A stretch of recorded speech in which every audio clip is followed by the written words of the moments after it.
And yeah, our lighting isn't great again, but live. We're live. Hello. I'm not sure if we have any. Oh, it looks like I can hop on right now. Oh, but yeah, we don't want that. There we go. Just a little delay in our own house. You're our only viewer. So, but tonight we did enable chat. So we'll try and get through. We really do want to try and get through chapters 3 and 4 tonight. So hopefully. And just in case anyone's hopping in, we're Rob and Becky Painter, and we're just delighted. We were talking just now about how we feel like we've been kind of laughing a lot in the book, and it's a book about the Holocaust, and that it's going to be more somber in a lot of spots. So there's something really lovely, actually, about being able to laugh and her love of her family and the cuteness of which you would think about your own aunts. Right. Things, yeah, that part has definitely been good. And that sorrow doesn't erase all of that. Like right. There's a lot of beauty in the sorrow as well. Well, yeah, I mean, like, she's not writing this sorrowfully. Right? Like, that's the beauty of back to that introduction of the reason that this couple who helped her write it sought her out was that juxtaposition of her seeing how God had planned this for her redemption, for her good. So, yeah, there is definitely some beauty in that. So, hopefully, we can continue in that. That doesn't mean that it won't have some tears. Yes. And I guess we'll just hop in. In case also you listened live last week and didn't know, we did record the second part of chapter 2, which we weren't able to finish in our hour with y'all last week. So you can locate that. But we're going to dive into chapter 3, and this is about Carol. I'm going to go with Carol on this. And as a teacher, that's what I always told my students when they read out loud, to just say it confidently and move along. I'm going to say Corel. Are you? Yeah, that sounds more male. Corel. Okay, I'll go with Corel. I will. Steve. That's good. Corel. But yeah, this is one of those parts where she's writing about a love. Yeah. So, all right, here we go. Chapter 3. I met Corel at one of the occasions for which Mama was famous. Afterward, I never could remember whether it was a birthday, a wedding anniversary, a new baby. Mama could make a party out of anything. Willem introduced him as a friend from Leiden, and he shook hands with us one by one. I took that long, strong hand, looked up into those deep brown eyes, and fell irretrievably in love. As soon as everyone had coffee, I sat down just to gaze at him. He seemed quite unaware of me, but that was only natural. I was a child of 14, while he and Willem were already university men, sprouting straggly beards and breathing out cigar smoke with their conversation.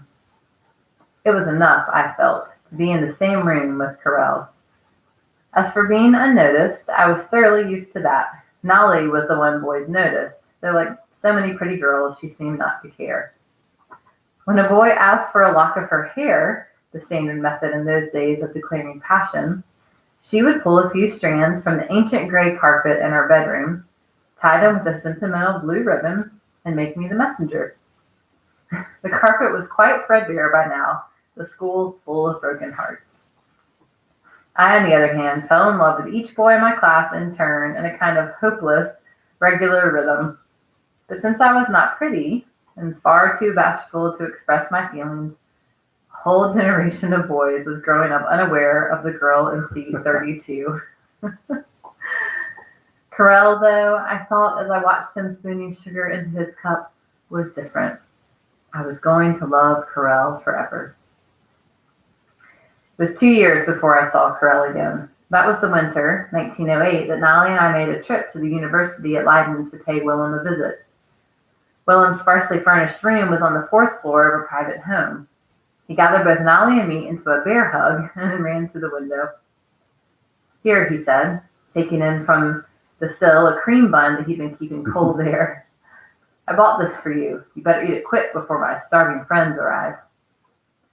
We sat on the edge of Willem's bed, gulping down the precious bun. I suspected that to buy it, Willem had to go without lunch. A second later, the door slammed open and in burst 4 of his friends, tall, deep-voiced young men in coats with twice-turned collars and threadbare cuffs. Among them was Corelle. I swallowed the last bites of cream bun, wiped my hands on the back of my skirt, and stood up. Willem introduced Nolly and me around, but when he came to Corelle interrupted. She stood up. I didn't have any cake. It was like all over her. We know each other already, he bowed ever so slightly.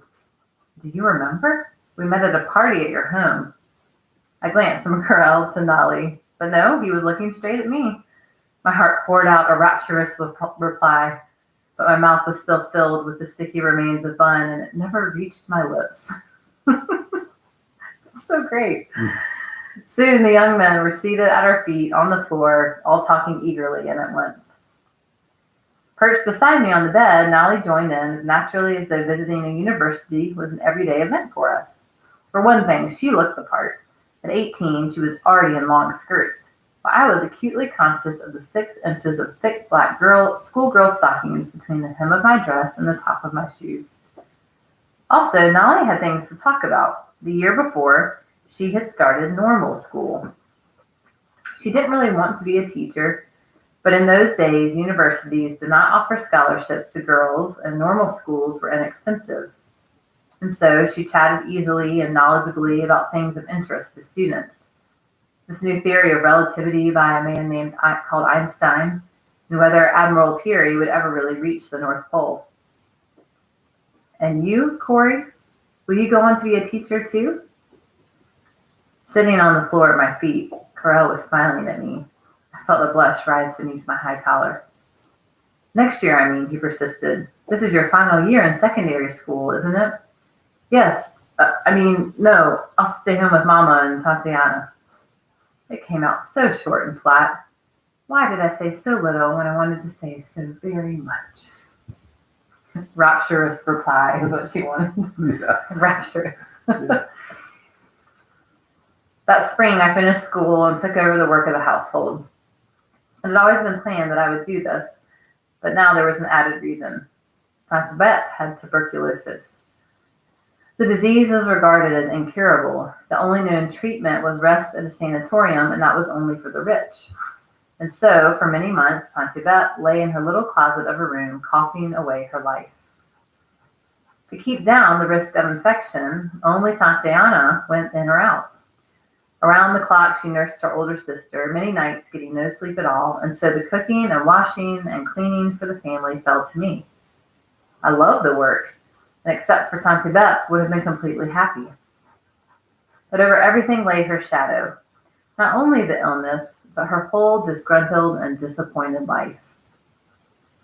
Often I would catch a glimpse inside when I handed in a tray or Tatiana passed one out. There were a few pathetic mementos of 30 years in other people's homes. Perfume bottles, empty many years, because well-bred families always gave the governess perfume for Christmas.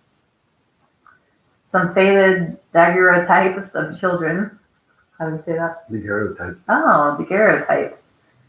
Photos, essentially, of children who by now must have children and grandchildren of their own. Then the door would shut. But I would linger in that narrow passage under the eaves, yearning to say something, to heal something, wanting to love her better. I spoke once about my feelings to Mama. She too was more and more often in bed. Always before, when pain from the gallstones had got too bad, she'd had an operation. But a small stroke after the last one made further surgery impossible, and many days, making up a tray for Tante Beth, I carried one upstairs to Mama also. This time, when I brought in her lunch, she was writing letters. When Mama wasn't supplying the neighborhood with caps and baby dresses from her fine needles, she was composing cheery messages for shut-ins all over Harlem.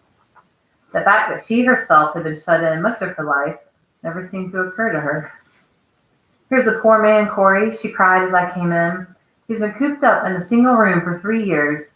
Just think, shut away from the sky. I glanced out Mama's single window at the brick wall 3 feet away. Mama, I said as I set the tray in the bed and sat down beside it, can't we do something for Tante Beth? I mean, isn't it sad that she has to spend her last days here where she hates it, instead of where she was so happy, the Wallers or someplace? I was struck by what Corrie's saying there, in describing her mom, like being in the sky, but she's really like Paul. It's not mattering where she is. Corrie's looking at it and seeing a prison, but her mom isn't seeing that. Right, yeah. Yeah, it is. And then on the other hand is her aunt. Who she's really just getting ready to describe. Mama laid down her pen and looked at me. Corrie, she said at last, Beth has been just as happy here with us, no more and no less, than she was anywhere else. I stared at her, not understanding. Do you know when she started praising the Wallers so highly, Mama went on? The day she left them. As long as she was there, she had nothing but complaints. The Wallers couldn't compare with the Von Hooks, where she'd been before, but at the Von Hooks, she'd actually been miserable. Happiness isn't something that depends on our surroundings, Corrie. It's something we make inside ourselves. Yeah, Paul. So we're not making it. Right. You can start there? Sure, yeah. Tante Beth's death affected her sisters in characteristic fashion. Mama and Tante Anna redoubled their cooking and sewing for the needy in the neighborhood, as they're realizing how brief was anyone's lifetime of service. As for Tante Jans, her own particular specter moved very close. My own sister, she would exclaim at odd moments of the day. Why, it might as well have been me. A year or so after Tante Beth's death, a new doctor took over Dr. Blinker's house calls. The new man's name was Jan van Veen, and with him came his young sister and nurse. Is that Tine or Teen Van Veen? Second teen. Yeah. Teen Van Veen. Man, I need to remember that. Teen Van Veen. With him also came a new gadget for taking blood pressure. We had no idea what this meant, but everyone in the household submitted to having a strip of cloth wrapped around his arm and air pumped into it. Tante Jans, who loved medical paraphernalia of every kind, took a tremendous fancy to the new doctor, and from then on consulted him as often as her finances would permit. And so it was Dr. Van Veen, a couple of years later, who first discovered that Tante Jans had diabetes. And so it was him who discovered that she had diabetes. In those days, this was a death sentence, as surely as tuberculosis had been. For days, the household was numb with the shock of it. After all these years of fearing even the idea, here was the dread thing itself. Tante Jans went straight to bed on hearing the news. But inaction went poorly with her vigorous personality, and one morning, to everyone's surprise, she appeared for breakfast in the dining room precisely at 8:10. With the announcement that doctors were often wrong. All these tests and tubes, said Tante Jans, who believed in them implicitly. What did they really prove? And from then on, she threw herself more forcefully than ever into writing, speaking, forming clubs, and launching projects. Holland in 1914, like the rest of Europe, was mobilizing for war, and the streets of Haarlem were suddenly filled with young men in uniform. From her windows overlooking the Barteljorenstraat, Tante Jans watched them idling by, gazing aimlessly into the shop windows, most of them young, penniless, and lonesome. And she conceived the idea of a soldier's center. It was a novel idea for its day, and Tante Jans threw all the passion of her nature into it. The horse-drawn trolley on the Barteljorenstraat had recently been replaced by a big new electric one, but it still squealed to a stop, spitting sparks from rails and wire, when Tante Jans stood imperiously before the bay. She would sweep aboard, her long black skirts in one hand, in the other a list of well-to-do ladies who were about to become patronesses of the new venture. Only those of us who knew her best were aware, beneath all of the activity, of the monstrous fear that drove her on. And meanwhile, her disease posed financial problems. Each week, a fresh test had to be made to determine the sugar content of her blood. And this was a complicated and expensive process, requiring either Dr. Van Veen or his sister to come to the house. At last, Teen Van Veen taught me to run the weekly test myself. There were several steps involved, the most crucial being to heat the final compound to exactly the right temperature. It was hard to make the old coal-burning range in our dark kitchen do anything very precisely. But I finally learned how, and from then on, each Friday, mixed the chemicals and conducted the test myself. If the mixture remained clear when heated, all was well. It was only if it turned black that I was to notify Dr. Van Veen. It was that spring that Willem came home for his final holiday before ordination. He had graduated from the university 2 years before and was now in his last months of theological school. One warm evening during his visit, we were all sitting around the dining room table. Father, with 30 watches spread out before him, was marking in a little notebook in his precise, beautiful script, 2 seconds lost, 5 seconds gained, while Willem read aloud from a history of the Dutch Reformation. What a show. All at once, the bell in the alley rang. Outside the dining room window, a mirror faced the alley door so that we could see who was there before going down to open it. I glanced into it and sprang up from the table. "Corrie," said Betsy reprovingly, "your skirt." I could never remember that I was wearing long skirts now, and Betsy spent many evenings mending the rips I put in them when I moved too fast. Now I took all 5 steps in a bound, for at the door, a bouquet of daffodils in her hands, was Teen Van Veen. Whether it was the soft spring night that put it in my mind, or Willem's dramatic, pulpit-trained voice, I suddenly knew that the meeting of these two people had to be a very special moment. "For your mother, Corrie," Teen said, holding out the flowers as I opened the door. "I hope she's..." No, you carry the flowers. You look beautiful with them." And without even taking her coat, I pushed the startled girl up the stairs ahead of me. I prodded her through the dining room door, almost treading on her heels to see Willem's reaction. I knew exactly how it would be. My life was lived just then in romantic novels. I borrowed them from the library in English, Dutch, and German, often reading the ones I liked in all 3 languages. And I had played this scene where hero meets heroine 1,000 times. Willem rose slowly to his feet, his eyes never leaving Teen's. Father stood up too. "Miss Van Veen," Father said in his old-fashioned manner, "allow me to present to you our son, Willem." "Willem, this is the young lady of whose talent and kindness you have heard of us speak." I doubt if either one heard the introduction. They were staring at each other as though there were not another soul in the room or in the room. And I love this. I think she remembers like her own romantic idea of what she had thought. Yeah. And then the next sentence is, "Willem and Teen were married 2 months after his ordination." I forget all the rest. She wasn't there for that. During all the weeks of getting ready, one thought stood out in my mind. Corelle will be there. The wedding day dawned cool and sparkling.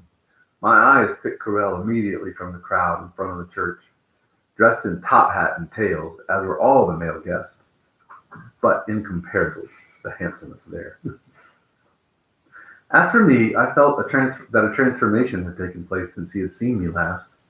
The difference between my 21 years and his 26 was not, after all, as big as it had once been. But more than that, I felt, not beautiful. Even on such a romantic day as this, I could not persuade myself of that. I knew that my jaw was too square, my legs too long, my hands too large. But I earnestly believed, and all the books agreed, that I would look beautiful to the man who loved me. Betsy had done my hair that morning, laboring for an hour with the curling iron until it was piled high on my head. I can't even really picture it. And so far, for a wonder, it had stayed. She'd made my silk dress too, as she'd made one for each of the women in the family, working by lamplight in the evenings, because the shop was open 6 days a week, and she would not sew on Sundays. Now looking around me, I decided that our homemade outfits were as stylish as any there. Nobody would guess, I thought, as the gentle press toward the door began, that Father had given up his cigars and Tante Jan's the coal fire in her room in order to buy the silk that swished so elegantly with us now. Yeah, you go. Corrie? In front of me stood Corell. Tall black hat in his hands, his eyes searching my face as though he were not quite sure. Yes, it's me, I said, laughing up at him. It's me, Corell, and it's you, and it's the moment I've been dreaming of. But you're so grown up. Forgive me, Corrie. Of course you are. It's just that I've always thought of you as the little girl with the enormous blue eyes. He stared at me a little longer, and then added softly, and now the little girl is a lady, and a lovely one. Suddenly, the organ music spelling from the open door was for us. The arm he offered me was the moon, and my gloved hand resting upon it was the only thing that kept me from soaring right over the peaked rooftops of Harlem. Oh, goodness. I realized I was thinking she had said that out loud to him. The moment I was dreaming of, that was in her head. Okay, good, cool, Corrie, cool. Thanks. It was a windy, rainy Friday morning in January when my eyes told me what at first my brain refused to grasp. The liquid in the glass beaker on the kitchen stove was a muddy, sullen black. I leaned against the old wooden sink and shut my eyes. Please, God, let me have made a mistake. I went over in my mind the different steps, looked at the vials of chemicals, the measuring spoons. No, all just the same as I'd always done. It was this wretched room then. It was always dark in this little cupboard of a kitchen. With the pot holder, I snatched up the beaker and ran to the window in the dining room. Black. Black as fear itself. Still clutching the beaker, I pounded down the 5 steps and through the rear door of the shop. Father, his jeweler's glass in his eye, was bent over the shoulder of the newest apprentice, deftly selecting an infinitesimal part from the array for them on the workbench. I looked through the glass in the door to the shop, but Betsy, behind her little cashier's desk, was talking to a customer. Not a customer, I corrected myself, a nuisance. I knew the woman. She came here for advice on watches and then bought them at that new place, Kahn's, across the street. Neither Father nor Betsy seemed to care that this was happening more and more. As the woman left, I burst through the door with the telltale beaker. Betsy, I cried. Oh, Betsy, it's Black. How are we going to tell her? Right, Corrie, in every detail. I'm afraid so, Father. And I'm sure of it, my dear, but we must have the doctor's verdict too. I'll take it at once, I said. And so I poured the ugly liquid into a small bottle and ran with it over the slippery, rain-washed streets of Harlem. There was a new nurse at Dr. Von Dien's, and I spent a miserable, silent half-hour in the waiting room. At last his patient left, and Dr. Von Dien took the bottle into a small laboratory. There is no mistake, Corrie, he said as he emerged. Your aunt has 3 weeks at the very most. We held a family conference in the watch shop when I got back. Mama, Tatiana, Father, Betsy, and me. Nally did not get home from her teaching job until evening. We agreed that Tatiana must know at once. We will tell her together, Father decided, but I will speak the necessary words. And perhaps, he said, his face brightening, perhaps she will take heart from all she has accomplished. She puts great store on accomplishment, Jans does, and who knows but that she is right. And so the little procession filed up the steps to Tatiana's room. Come in, she called to Father's knock, and added as she always did, and close the door before I catch my death of draughts. She was sitting at her round mahogany table, working on yet another appeal for her Soldiers Center. As she saw the number of people entering the room, she laid down her pen. She looked from one face to another until she came to mine and gave a little gasp of comprehension. This was Friday morning, and I had not yet come up with the results of the test. My dear sister-in-law, Father began gently, there is a joyous journey which each of God's children sooner or later sets out on. And Jans, some must go to their Father empty-handed, but you will run to him with hands full. All your clubs, Tatiana ventured. Your writings, Mama added. The funds you've raised, said Betsy. Your talks, I began. But our well-meant words were useless. In front of us, the proud face crumpled. Tatiana put her hands over her eyes and began to cry. Empty, empty, she choked at last through her tears. How can we bring anything to God? What does he care for our little tricks and trinkets? And then as we listened in disbelief, she lowered her hands and with tears still coursing down her face, whispered, Dear Jesus, I thank you that we must come with empty hands. I thank you that you have done all on the cross, and that all we need in life or death is to be sure of this. Mama threw her arms around her and they clung together, but I stood rooted to the spot, knowing that I had seen a mystery. It was Father's train ticket, given at the moment itself. With a flourish of her handkerchief and a forceful clearing of her nose, Tante Jans let us know that the moment for sentiment had passed. If I had a moment's privacy, she said, I might get some work accomplished. She glanced at Father, and in those stern eyes crept the nearest thing to a twinkle I had ever seen. Not that the work matters, Casper. Not that it matters at all. But, she dismissed us crisply, I'm not going to leave an untidy desk behind for someone else to clean up. I think I'm going to let you read. That's probably early. They were probably doing it was probably a reaction with her blood, like chemical, like acid base. And so when she went into acidosis, it turned black. Okay. And that's kind of what they were waiting for. No insulin. Mm-hmm. So, really dreadful. But, yeah, I mean, gosh, every doctor needs to know how to deliver news like her. Right? Like Corrie's dad. Yeah. Maybe all of us. It was 4 months after Tante Jan's funeral that the long-awaited invitation came to Willem's first sermon. After less than a year as assistant to the minister in Uithuizen, he had been given a church of his own in Brabant, the beautiful rural southern part of Holland. And in the Dutch Reformed Church, a minister's first sermon in his first church was the most solemn, joyous, emotional occasion that an unemotional people could conceive.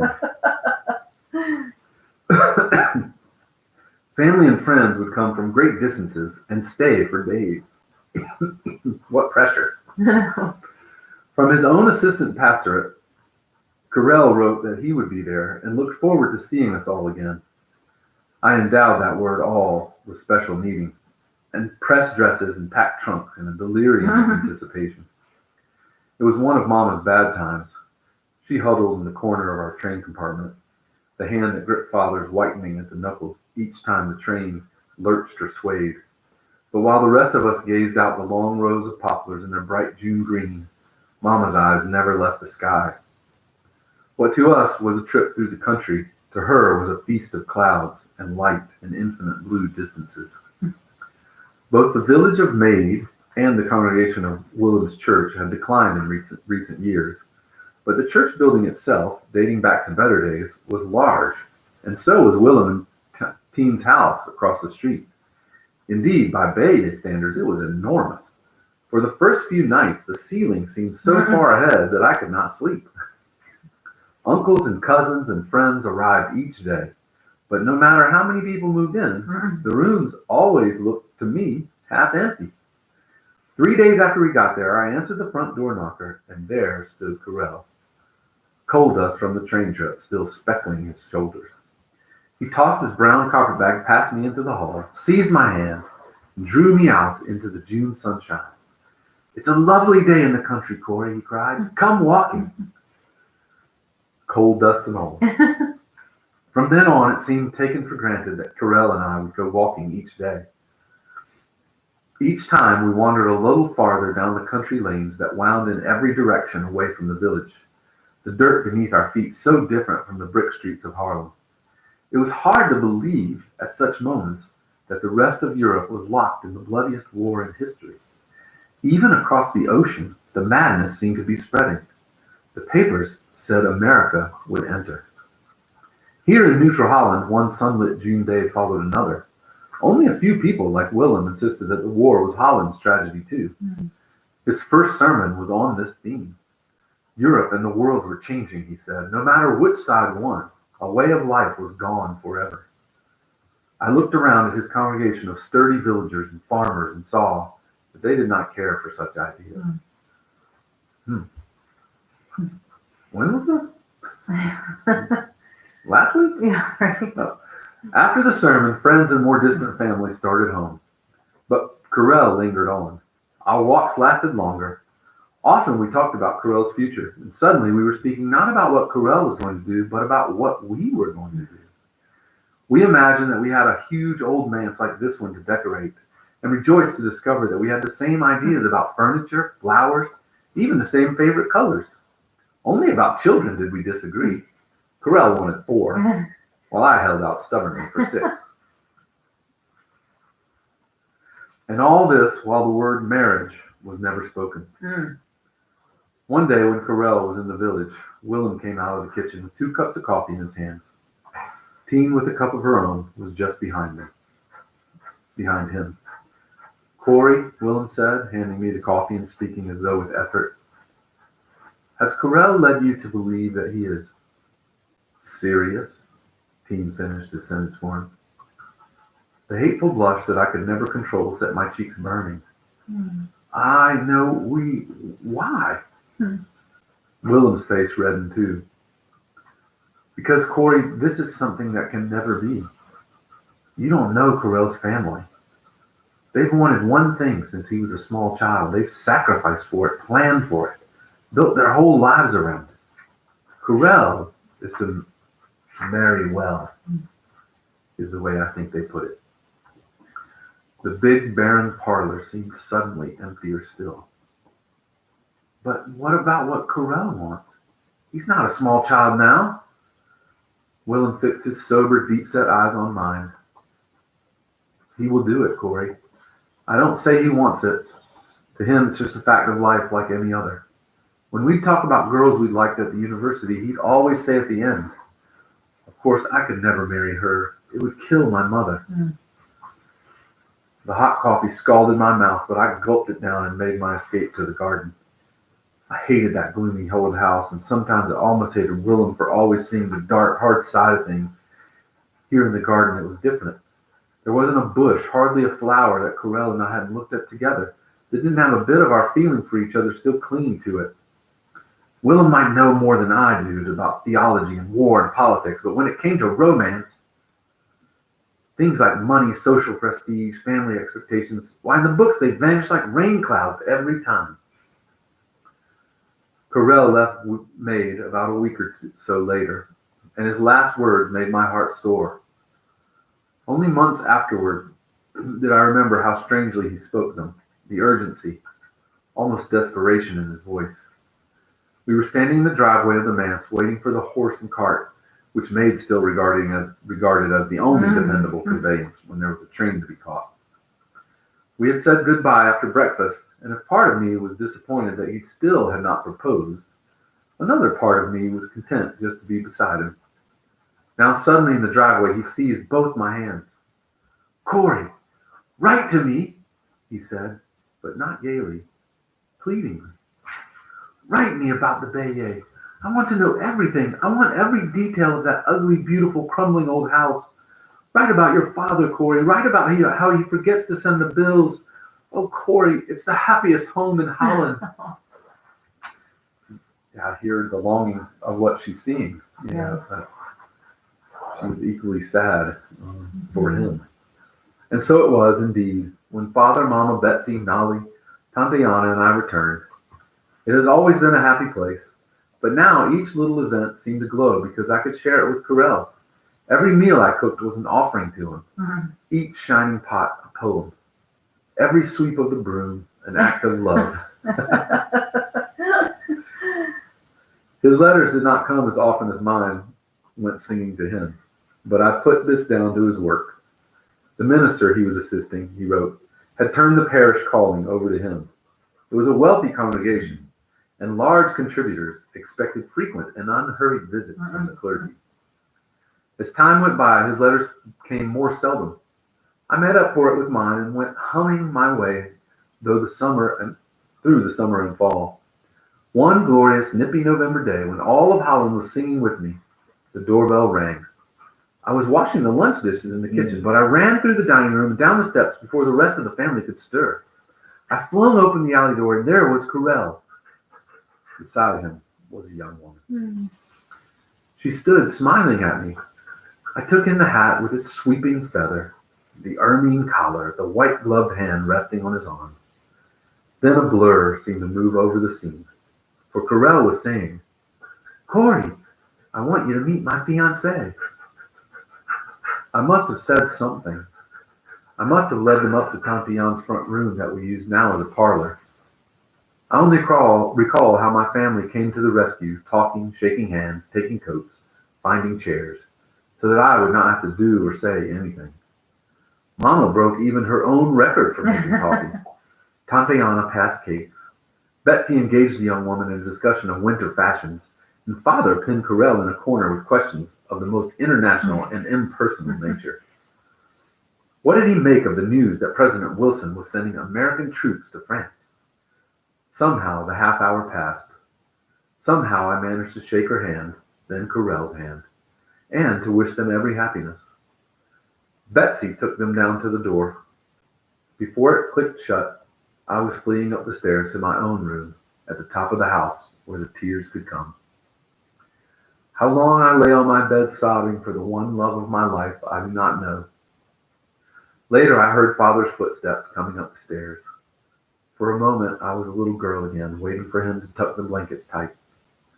But this was a hurt that no blanket could shut out. And suddenly, I was afraid of what Father would say. Afraid, he would say, "There'll be someone else soon," and that forever afterward, this untruth would lie between us. For in some deep part of me, I knew already that there would not, soon or ever, be anyone else. The sweet cigar smell came into the room with Father. And of course, he did not say the false idle words. "Corrie," he began instead, "you know what hurts so very much? It's love. Love is the strongest force in the world. And when it is blocked, that means pain. And there are two things we can do when this happens. We can kill the love so that it stops hurting. But then, of course, part of us dies too. Or, Corrie, we can ask God to open up another route for that love to travel.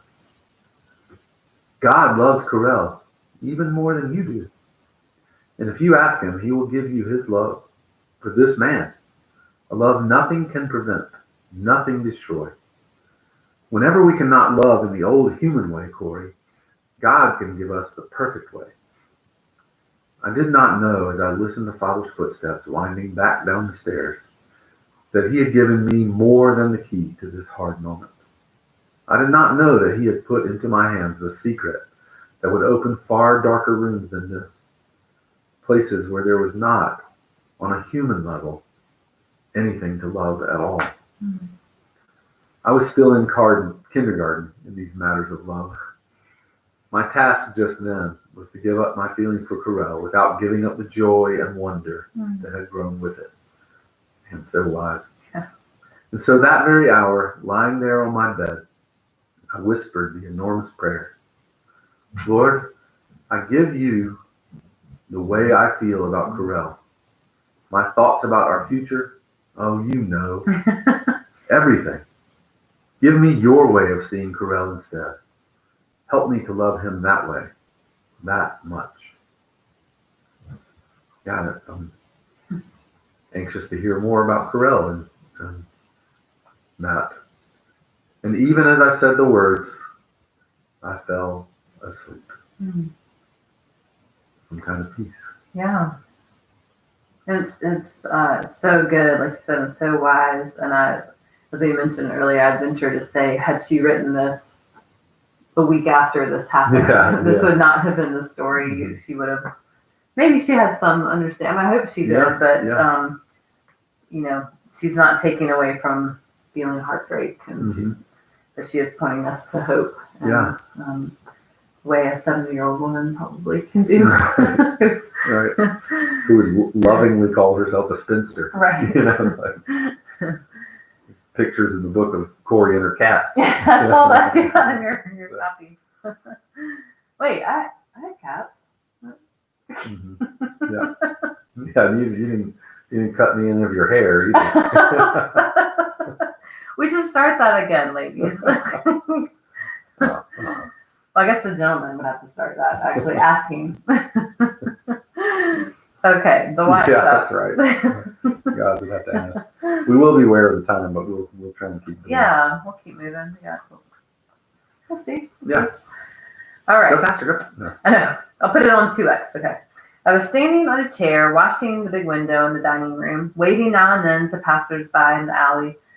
While in the kitchen, Mama peeled potatoes for lunch. It was 1918.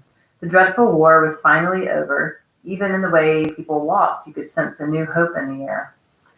It wasn't like Mama, I thought, to let the water keep running that way. She never wasted anything. Corrie? Her voice was low, almost a whisper. Yes, Mama. Corrie, she said again. And then I heard the water spilling out of the sink onto the floor. I jumped down from the chair and ran into the kitchen. Mama stood with her hand on the faucet, staring strangely at me while the water splashed from the sink over her feet. What is it, Mama? I cried, reaching for the faucet. I pried her fingers loose, shut off the water, and drew her away from the puddle on the floor.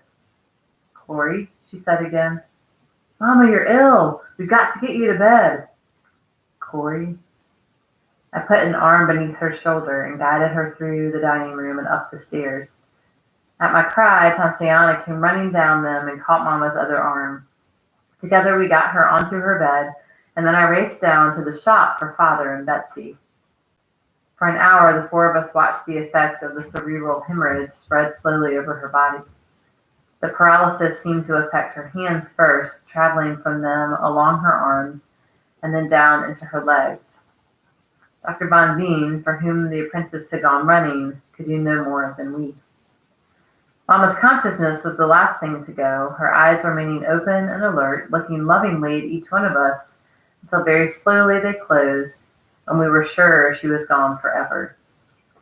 Dr. Von Veen, however, said this is only a coma, very deep, from which she could slip either into death or back to life. For 2 months, Mama lay unconscious on that bed, the five of us with Nolly on the evening shift taking turns at her side. And then one morning, as unexpectedly as the stroke had come, her eyes opened, and she looked around her. Eventually, she regained the use of her arms and legs, enough to be able to move about with assistance, though her hands would never again hold her crochet hook or knitting needles. We moved her out of the tiny bedroom facing the brick wall, down to Tatiana's front room where she could watch the busy life of the Bartle drawer strap. Her mind, it was soon clear, was as active as ever, but the power of speech did not return, with the exception of 3 words. Mama could say yes, no, and perhaps because it was the last one she had pronounced, Corrie. And so Mama called everybody Corrie. That'd make for some great jokes and the family, I'm sure. To communicate, she and I invented a little game, something like 20 questions. Corrie, she would say. What is it, Mama? You're thinking of someone. Yes. Someone in the family? No. Someone you saw on the street? Yes. Was it an old friend? Yes. A man? No. A woman Mama had known for a long time.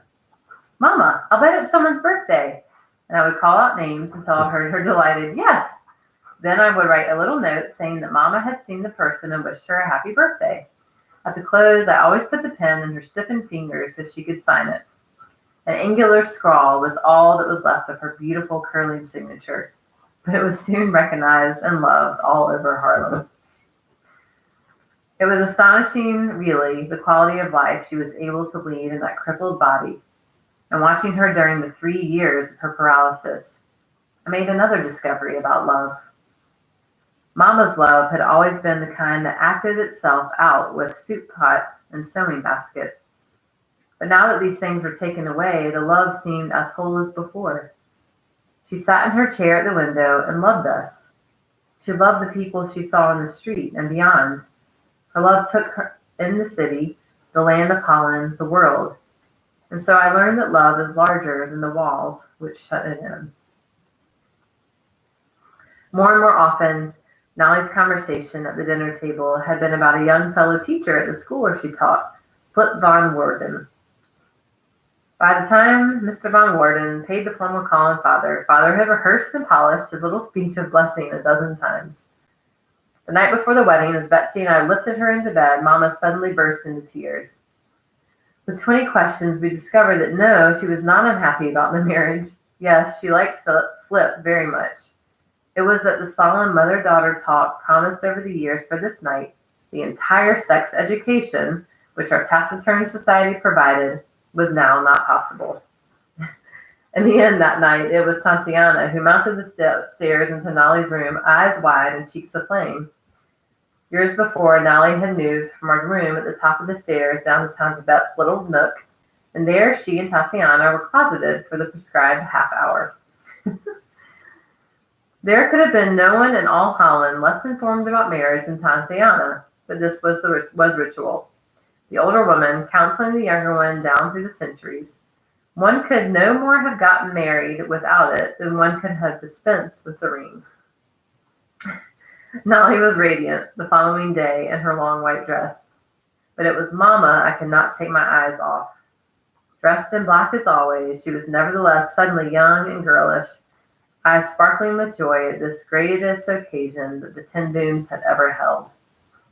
Betsy and I took her into the church early, and I was sure that most of the Van Worden family and friends never dreamed that the gracious and smiling lady in the first pew could neither walk alone nor speak. It was not until Nolly and Flip came down the aisle together that I thought for the very first time of my own dreams of such a moment with Corelle. I glanced at Betsy, sitting so tall and lovely on the other side of Mama. Betsy had always known that because of her health she could not have children, and for that reason had decided long ago never to marry. Now I was 27, Betsy in her mid-30s, and I knew that this was the way it was going to be. Betsy and I, the unmarried daughters, living at home in the Bay. It was a happy thought, not a sad one, and that was the moment when I knew for sure that God had accepted the faltering gift of my emotions made 4 years ago.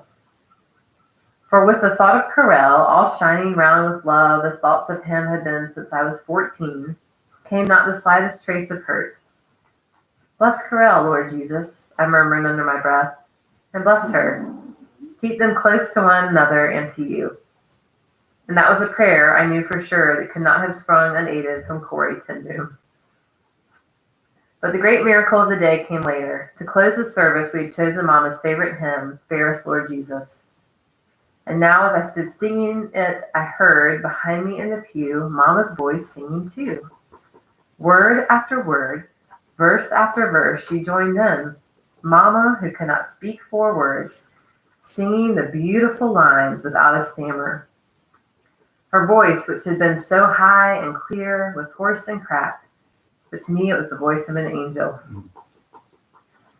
All the way through she sang while I stared straight ahead, not daring to turn around for fear of breaking the spell.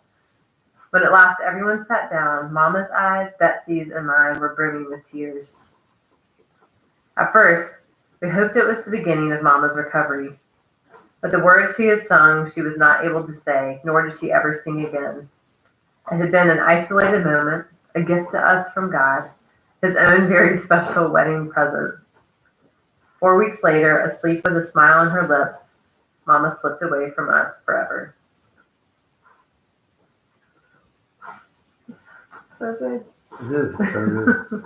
Think about how is that the third person who's died in these chapters, in this one part of the chapter. Mm-hmm. And all of it, she is still seeing God, God's sovereignty, I guess. It is. And beauty, yeah. You want to pick up? Doesn't mean that we all have to be in that spot. I mean, obviously, she's looking back at this at 70. Right. I'm sure that there was way more than that and more tears, like when she ran upstairs with Pharrell. Right. It even took her 4 years to be able to pray that. Yeah, that's prayer right. for him. That's right. Yeah. It was in late November that year that a common cold made a big difference.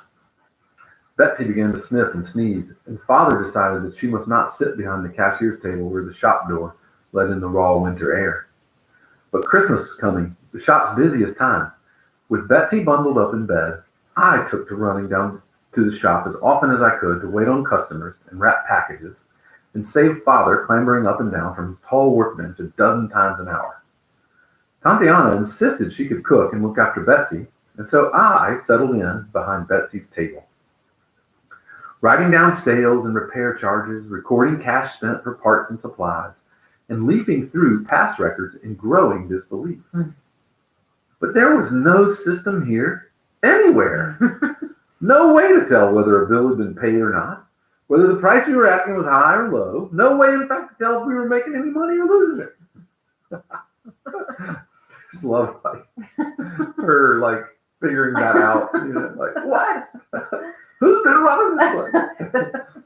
I hurried down the street to the bookseller one wintry afternoon, bought a whole new set of ledgers, and started to impose method on math. Many nights after the door was locked and the shutters closed, I sat in the flickering gaslight, poring over old inventories and wholesaler statements. Or I would question Father. How much did you charge Mr. Huck for that repair work last month? Father would look at me blankly. Dear, I can't really. Oh, it was a Vacheron, Father, an old one.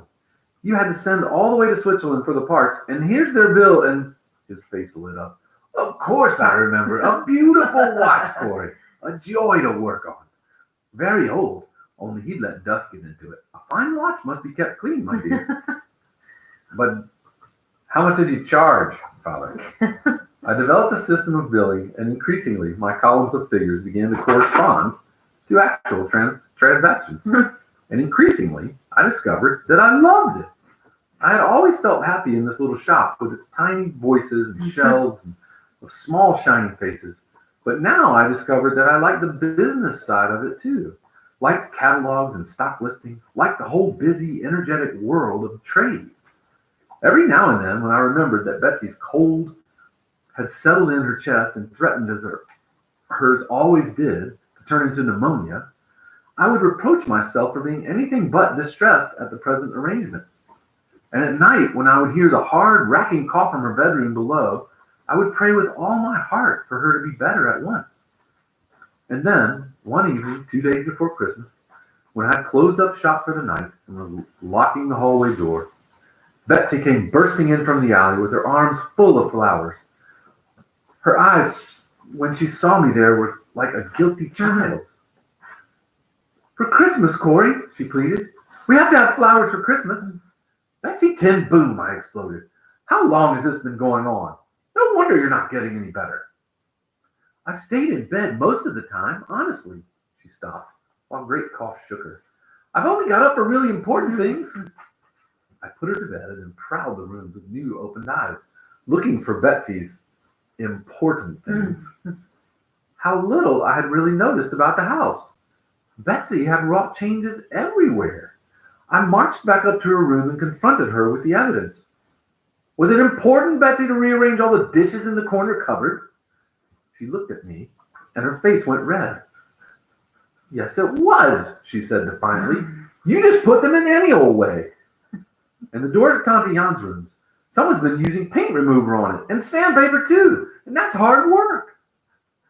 But there's beautiful wood underneath. I just know it. For years I've wanted to get that old varnish off and see. Oh, Corey, she said, her voice suddenly small and contrite. I know it's horrid and selfish of me when you've had to be in the shop day after day, and I'll take better care of myself so you won't have to do it much longer, but it's been so glorious being here all day. Pretending I was in charge, planning what I do. And so, it was out.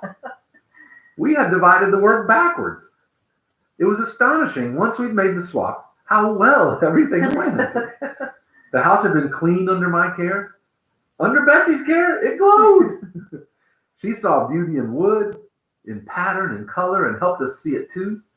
The small food budget, which had barely survived my visits to the butcher and disappeared altogether at the bakery, stretched under Betsy's management to include all kinds of delicious things that had never been on our table before. Just wait till you see what's for dessert this noon, she'd tell us at breakfast table. And all morning in the shop, the question would shimmer in the back of our minds. The soup kettle and the coffee pot on the back of the stove, which I never seemed to find time for, were simmering again. The first week Betsy took over. And soon a stream of postmen and police, derelict old men and shivering young errand boys were pausing inside our alley door to stamp their feet and cup their hands around hot mugs, just as they'd done when Mama was in charge. And meanwhile, in the shop, I was finding a joy in work that I'd never dreamed of. I soon knew that I wanted to do more than wait on customers and keep the accounts. I wanted to learn watch repair itself.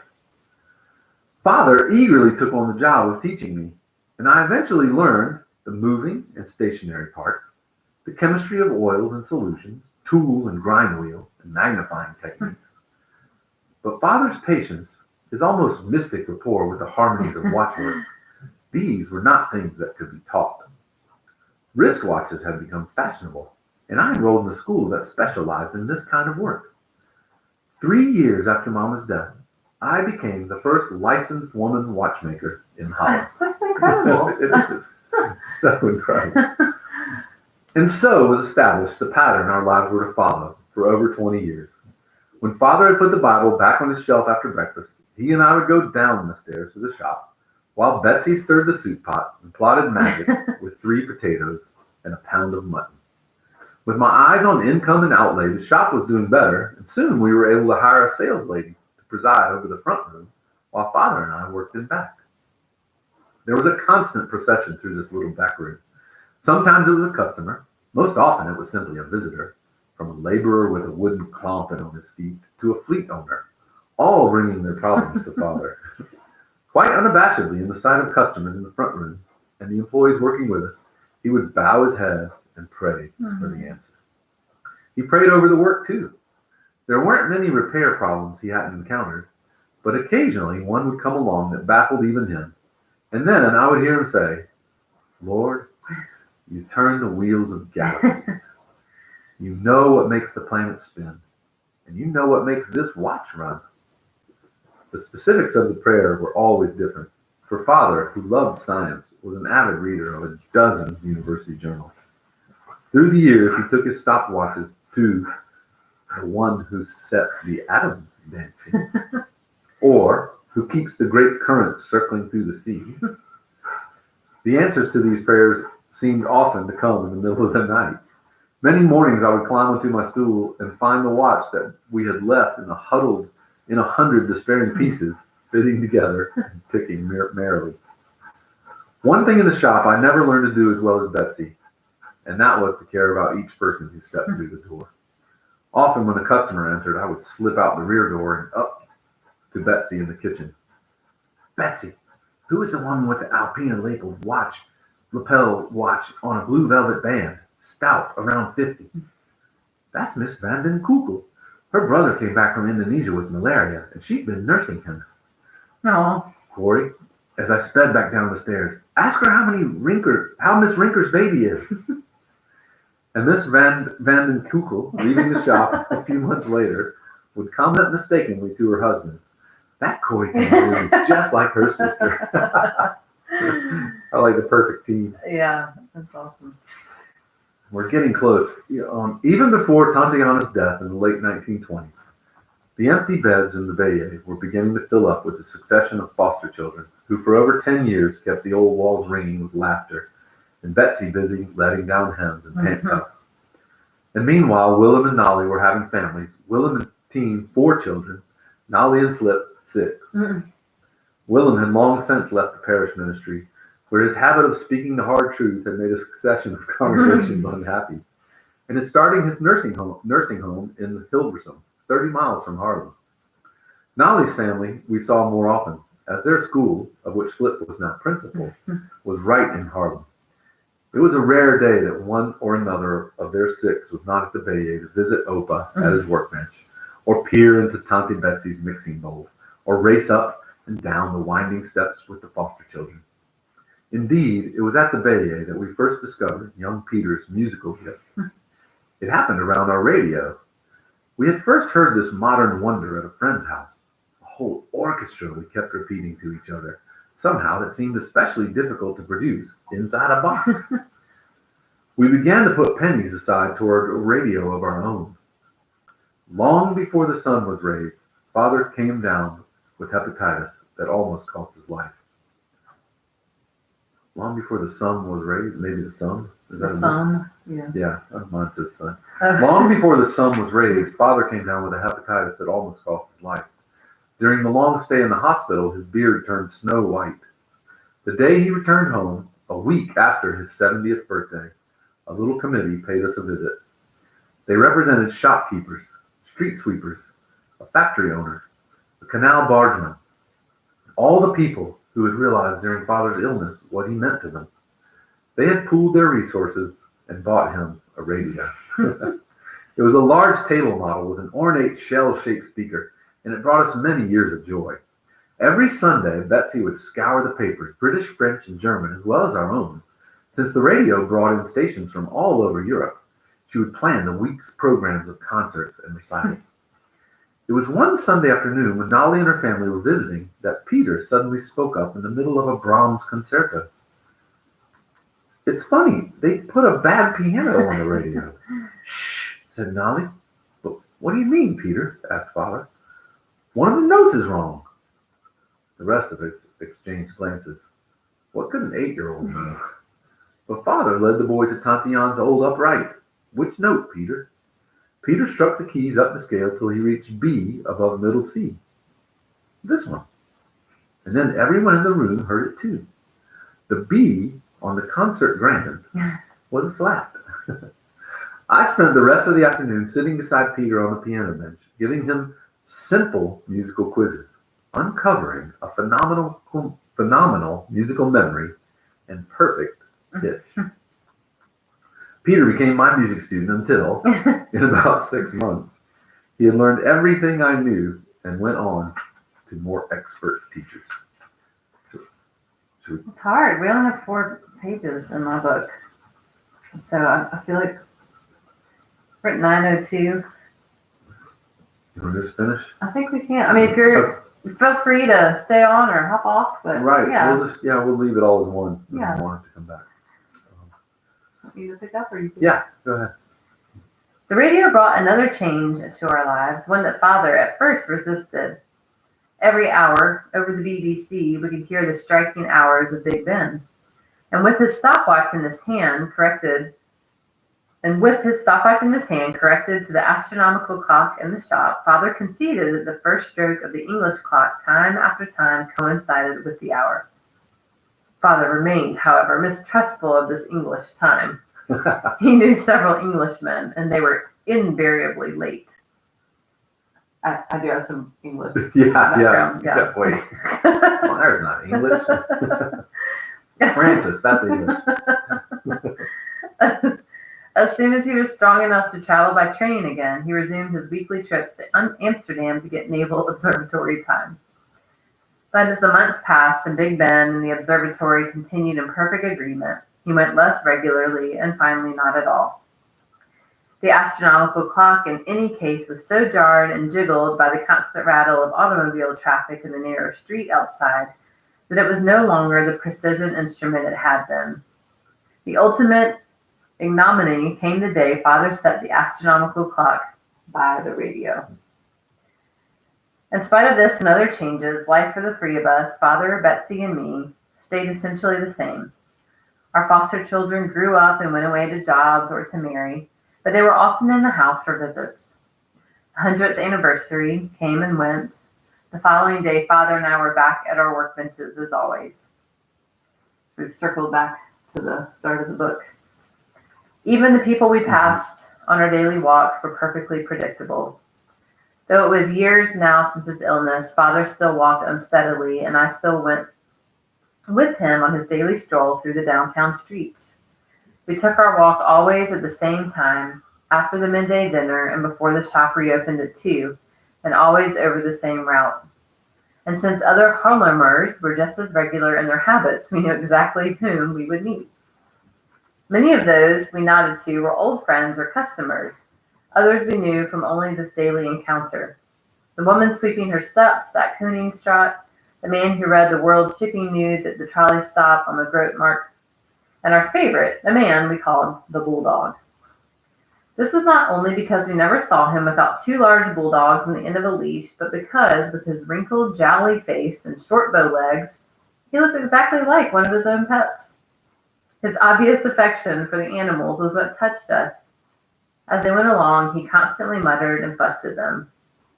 Father and the Bulldog always tipped their hats to one another ceremoniously as we passed. And while Haarlem and the rest of Holland strolled and bowed and swept its steps, the neighbor on our east geared for war. We knew what was happening. There was no way to keep from knowing. Often in the evening, turning the dial on the radio, we would pick up a voice from Germany. The voice did not talk or even shout. It screamed. Oddly, it was even-tempered Betsy who reacted most strongly, hurtling from her chair and flinging herself at the radio to shut off the sound. And yet, in the interludes, we forgot. Or when Willem was visiting, would not let us forget. Or when letters to Jewish suppliers in Germany came back marked address unknown, we still managed to believe that it was primarily a German problem. How long are they going to stand for? We said. They won't put up with that man for long.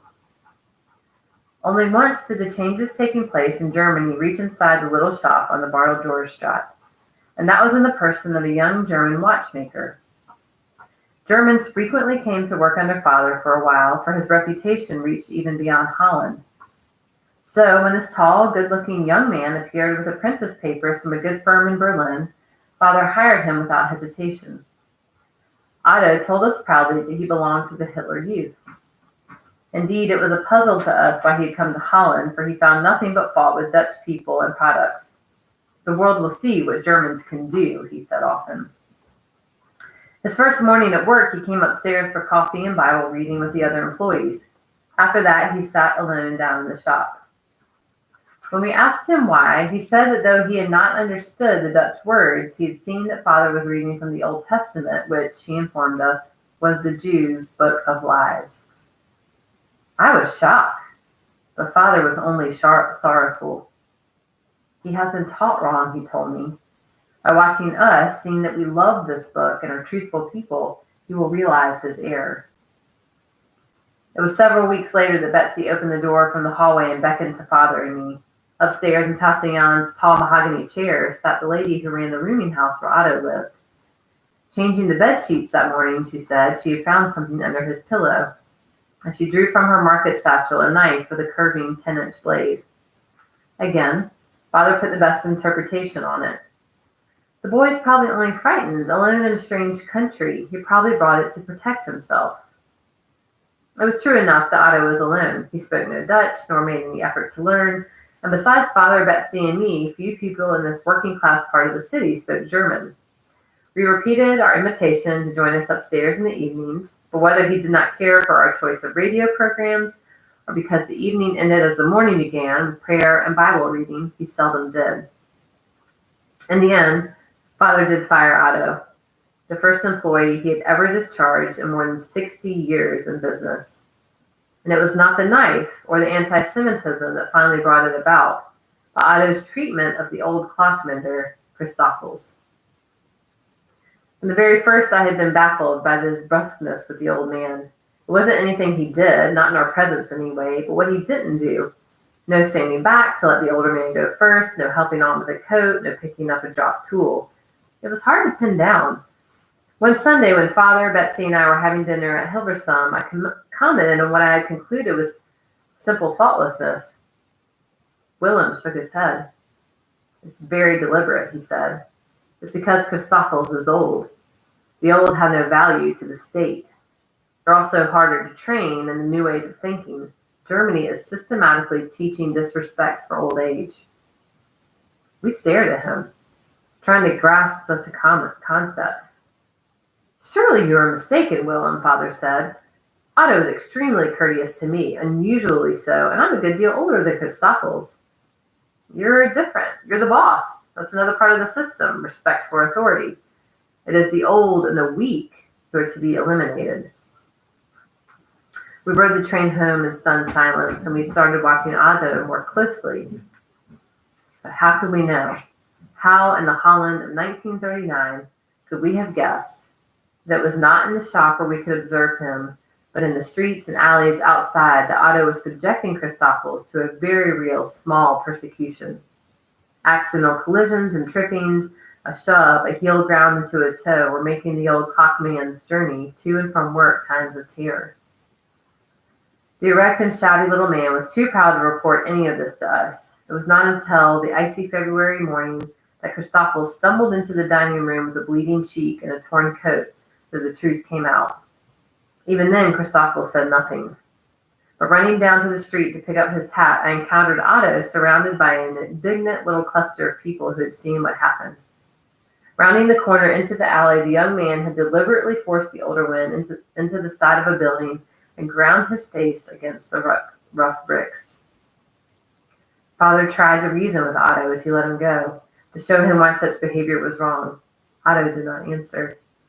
In silence, he collected the few tools he had brought with him and in silence left the shop. It was only at the door that he turned to look at us, a look the most utter contempt I had ever seen. That's the end of chapter 4. So we're getting better. Hour and 11 minutes. Yeah.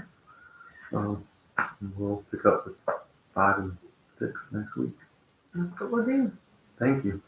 Thanks for being with us. Looking forward to discussion. This is lots of fun. So. Peace. Thanks.